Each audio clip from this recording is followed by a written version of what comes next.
আপনি কি জানেন অনেক ঔষধে ব্যবহার করা হয় একটা ছোট্ট প্রাণী যার নাম সান্ডা। লোকমুখে শোনা যায় এটা নাকি পুরুষত্ব বাড়ায়, কিন্তু ইসলামে কি বলে এই প্রাণী ও তার ব্যবহার নিয়ে? সত্যটা জানলে আপনি চমকে যাবেন।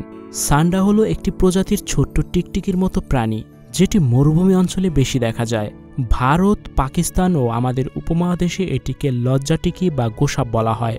অনেক হাকিমি দোকানে দেখা যায় সান্ডা তেল, সান্ডার দম, এমনকি সান্ডার শুকনো দেহ বিক্রি হচ্ছে শক্তি বৃদ্ধির নামে। কিন্তু প্রশ্ন হলো ইসলাম কি বলে এই প্রাণী নিয়ে? হাদিসে এসেছে রাসূল সাল্লাল্লাহু আলাইহি ওয়াসাল্লাম বলেছেন, আমি গোসাপ খাই না, কিন্তু এটিকে হারামও বলি না। বুখারী, মুসলিম।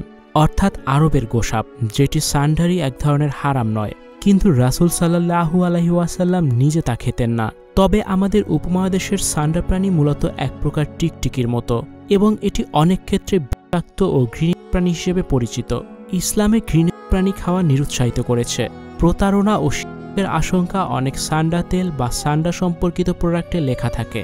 এক রাতেই বৃদ্ধি, স্ত্রী থাকবে বিস্ময়ে, এগুলো ইসলামিকভাবে সুস্পষ্ট প্রতারণা। এমন মিথ্যা ও ফালতু বিজ্ঞাপন দেওয়া হারাম। নির্ভরযোগ্য চিকিৎসা বাদ দিয়ে এসব ব্যবহার। ইসলাম বলে যখন অসুস্থ হও হালাল ও কার্যকর চিকিৎসা গ্রহণ করো, হারাম বস্তু দিয়ে নয়। আবু দাউদ। বিজ্ঞানের মতে সান্ডা দিয়ে তৈরি ঔষধের কার্যকারিতা প্রমাণিত নয়, বরং ক্ষতিকর উপাদান রয়েছে। সান্ডা প্রাণী দিয়ে কামশক্তি বাড়ানো নয়, বরং ইসলাম আমাদের নিয়ন্ত্রিত জীবন ও হালাল খাদ্য ব্যবস্থার উপর গুরুত্ব দেয়। হারাম বা সন্দেহযুক্ত ঔষধ বা প্রাণী দিয়ে তৈরি কোনো কিছু গ্রহণ করা উচিত নয়। এতে শরীরের ক্ষতি তো হয়ই, আল্লাহর কাছেও গুনাহগার হতে হয়।